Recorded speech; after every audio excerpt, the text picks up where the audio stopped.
Celebrations and Libations. I'm James. This is Keith. Keith, thanks for joining me again. Thanks for having me again. Appreciate it. Tonight we're listening to the Chris Robinson Brotherhood, and the album is Any Way You Love, We Know How You Feel. Keith let me listen to this album a week or so ago, and I was kind of like, okay, it's Chris Robinson, Black Crow stuff. I wasn't against listening to it, but I was just expecting Black Crows, and we've all heard Black Crows before, but I was really wrong about this album. This album is a rocking, totally different from Black Crows, but I mean, it was totally different than what I Not that the expected. Black Crows are bad, right? No, the Black Crows are not bad. No, we not love at the all. Black Crows. Love the Black Crows, but This is a new chapter.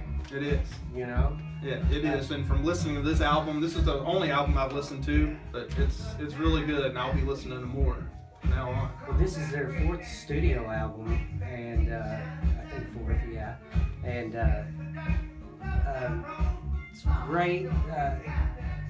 And it's the album that kind of flipped the switch in my head, because like you, a couple good friends of mine kind of turned me on to the Brotherhood, and I listened to it and listened to them, some of their earlier albums, Yeah. and I was like, yeah, that's good, that's all right.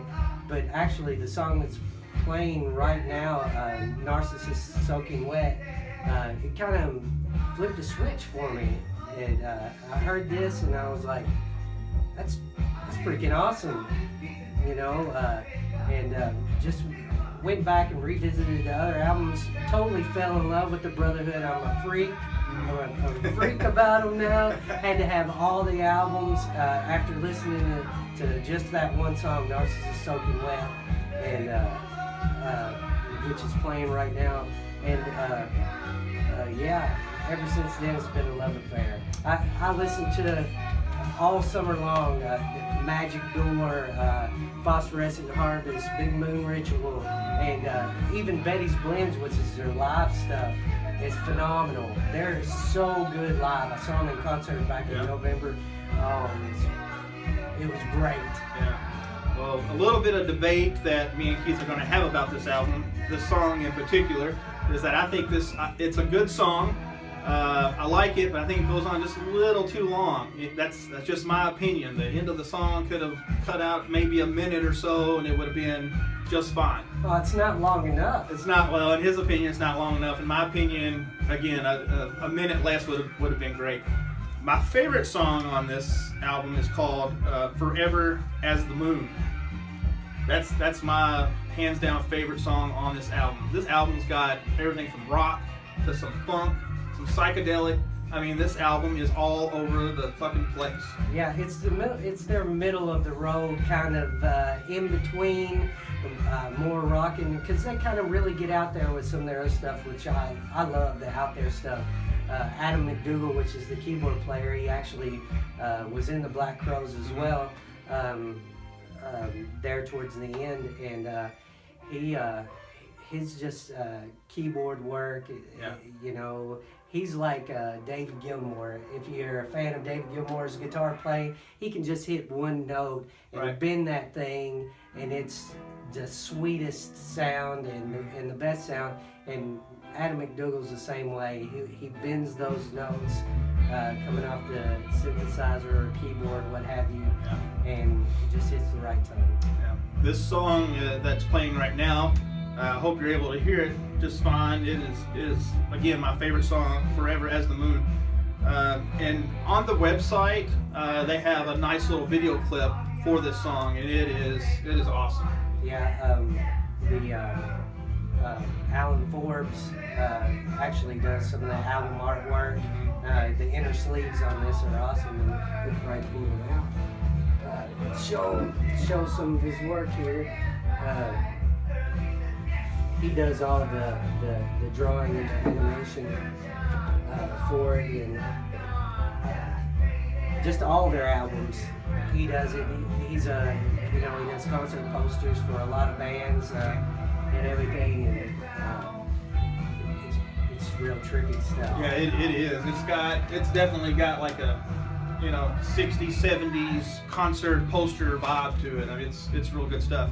And I will put pictures of that artwork on my Facebook page for Vibrations and Libations, so check that out after you watch this video, of course. So let's talk about the beer for a little bit.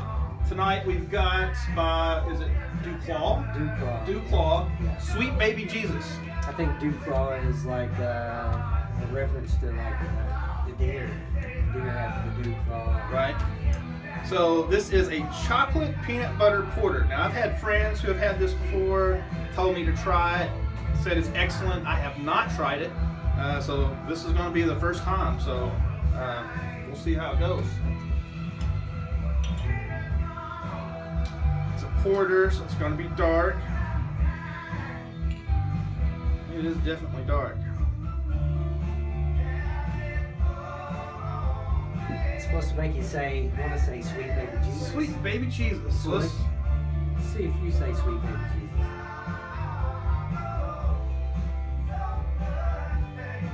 You're a virgin to the Sweet Baby Jesus, Woo! right? Sweet Baby Jesus, that is peanut buttery. It is peanut butter. It is. I have to say that that's good, and I am not a fan of porters, but that's probably the best porter that I've had. I mean, and when I say that, I mean that it tastes good too. Yeah. It's a lot of times porters, they strike me wrong.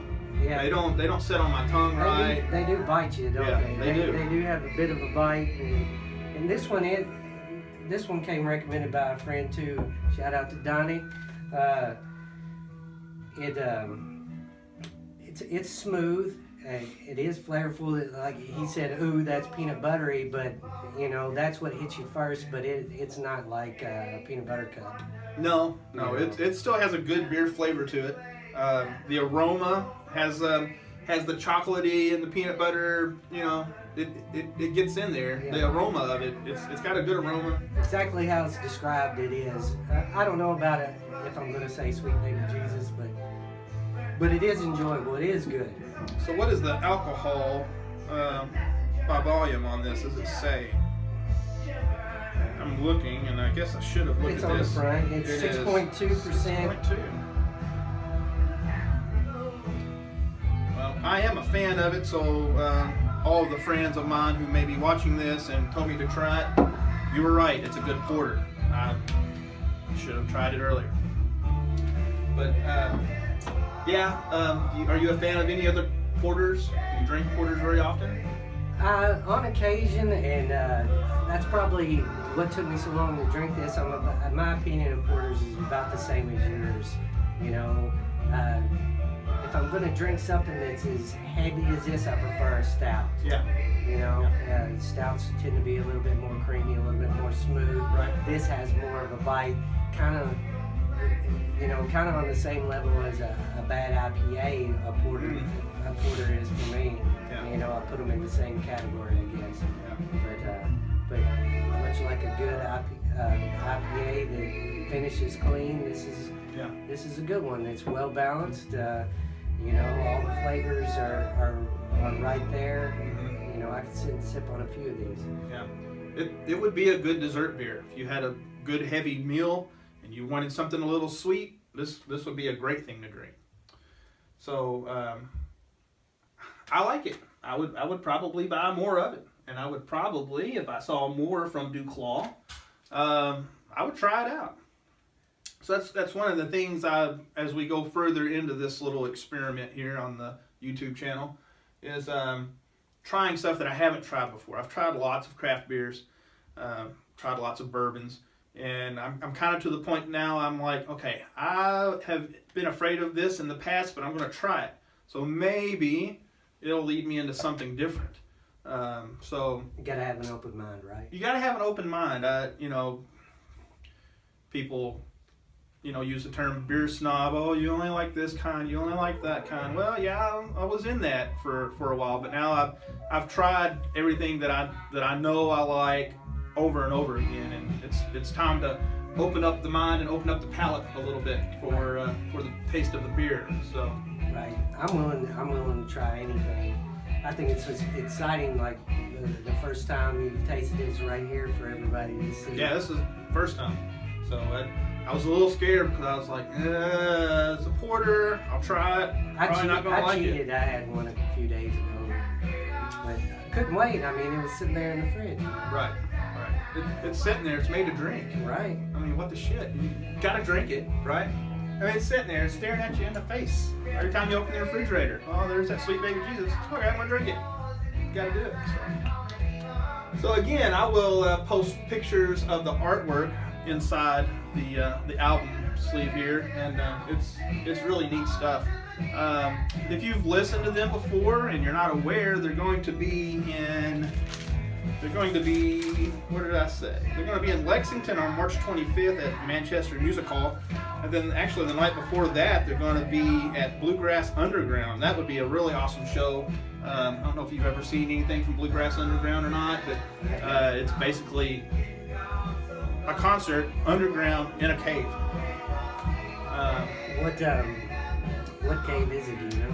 I don't know the name of the cave, and that, shame on me for not knowing that, but you can look it up on YouTube. I know. I can always Google it. You can always Google. I mean, that's what the internet's for. But I know Del McCurry's played there before. Old Crow Medicine Show played there. There's been a bunch of groups that play there, and it's just a neat. I would really like to go there sometime and actually see a show live. I'm sure watching it, footage on the internet doesn't do it justice at all. But it'd be kind of like Red Rocks. Red Rocks, only it's all rocks. There's no, it's underground. Right. So imagine going to Mammoth Cave and watching your favorite band, play in the big room. Didn't they do that at Lost River Cave? They had groups. They used to have. I mean, it used to be a nightclub in there. It did. My wife and I actually went to a show there one time, and it was supposed to be. It was billed as kind of like a 40s era swing type of show. Right. And the band actually played a lot of disco music. So that was kind of a letdown, but I mean, it's not like I was going to get out there and do the jitterbug or anything. I can't dance with the hell, so. I'll pay to see that. But yeah, I wasn't getting out there and dancing, but we were expecting to hear some swing music, and it was a lot of 70s disco, so. Right. We dressed the whole era and everything. So you were a flapper, maybe gangster hat, maybe? I guess maybe I was more of a Dapper Dan kind of guy, possibly. I don't know what you necessarily call it. I don't know. Mary Jo would have been the flapper. Mary Jo was great. She was dressed out perfect for it. And then they played disco. So disco's not my favorite type of music, but it wasn't my call on what they were playing that night. So. Right. Hey, even Kiss went disco at one time. Well, let's not get started on Kiss. We'll talk about Kiss maybe another night, and I'm really surprised Kiss don't have their own beer yet. Yeah. Or maybe they do. I don't know. We just haven't tried it. If you've seen it on Facebook, they're selling supposedly air guitar strings now. Have you seen that? It's just a plastic baggie, empty baggie. Kiss is? That's what I saw on Facebook. I don't know. Oh, wow. It's branded anyway. Back to the Brotherhood. If you do have a chance to see them live, you should. I've seen them live, and they were great. I definitely will be seeing. I've been fiending for it. I need to see them live again. Back to the album. My favorite song on the album is Oak Apple Day. Oak Apple Day. That is a good one. Yeah. If you know any of if you can think of any of the lyrics, the lyric around here we've got nothing but time. Mm-hmm. Dip a little of your cake in my wine. Yeah. I love that lyric. Yeah.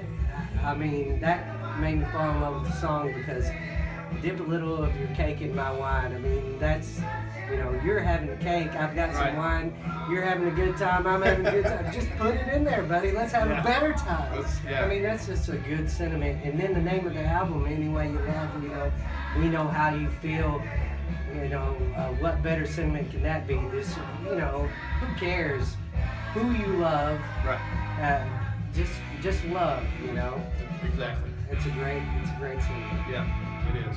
And that's why that song's my favorite. That's the lyric in that song. That's one of the reasons. This whole album is just a groove from start to finish. Except for the first song, again, is about a minute and a half too long. But we'll agree to disagree. Too short, minute and a half too short. Okay, so what would you Well, I already know the answer to this, but what is 6? You're gonna rate it a 6. Oh, Out of 5, it gets a 6. it gets a 6. Okay, I'm rating it a 4. The only reason I'm gonna rate it a 4 is because I haven't listened to a lot of the other stuff. Right. This is what I've listened to here tonight with you before we started taping this. Right. So I'm gonna rate it a strong 4. Put it that way. I guess I gave it a 6, but all their albums would be a 6 for me. I've not been, since I was a teenager, I've never been as excited about a group as the Chris Robinson Brotherhood. Yeah, and that shows you what kind of a freak I am about them, because they're just fantastic. Right. Phenomenal group. I would have to say a current group that I still get excited about whenever they have a new album come out is the Flaming Lips. I'm a huge Flaming Lips fan. It doesn't get any more freakier than Flaming Lips, and I'm sure we will do a Flaming Lips album at some point. I'd have to find a beer freaky enough to match the album. Maybe we should do that next week. Very soon. Very soon. It's some good stuff. Because I mean, I've heard a little bit of, I've listened to a little bit of Flaming Lips, but wouldn't consider myself a fan. Yeah. So I guess really their biggest hit was probably "She Don't Use Jelly" back in the '90s.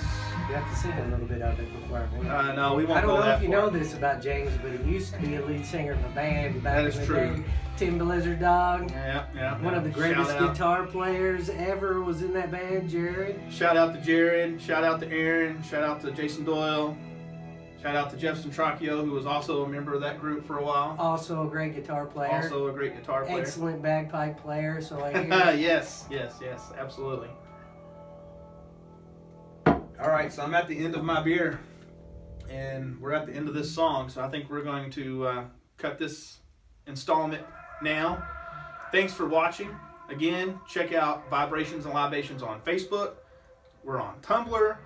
It's on Instagram, and of course on YouTube. Watch the channel. Wow, it's on all those things. It's on all those things. Watch the channel, comment, give us your opinion on how we're doing. Maybe you have an album that you would like for us to listen to and talk about. Just, check it out. Oh, I didn't rate the beer. Oh, how could we forget? It's because the music was so Because good. the music was so good. You're right. Narcissist Soaking Wet. Too long.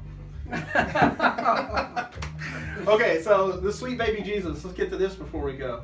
Damn, I can't believe I forgot that. So, out of 5 stars? I'm also gonna give it a 4. I'm gonna give it a 4. It's something I could drink on a regular basis. Maybe not every day, but if I saw it and there wasn't anything else, I would take it and say, hey, drink this, and introduce it to somebody else, because it is a good beer. I think my wife would like it. She likes porters. She likes Breckenridge Vanilla Porter. She likes that a lot, which is also good for a porter. Maybe I just like the sweet kind of flavored porters. I don't know. Maybe you're not sweet enough, James. Maybe I'm not. Maybe I need to be sweeter. I give it a 3.5. I guess for the fact that I'd have to be in the mood. I mean, as far as porters go, I do like it, and I do consider it a good beer. But I give it a 3.5 just simply for the fact that I probably pass over it several times and only have to be in the mood for it. Yeah. It would if you don't like sweet beers, maybe it's not for you. But give it a try, and let us know what you think about it if you try it.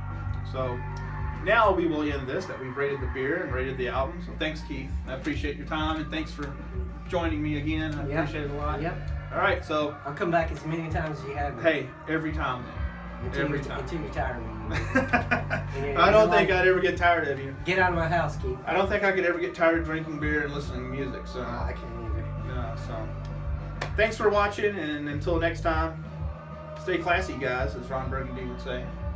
Yeah, sure. Thanks. Bye. Dynamite drop in.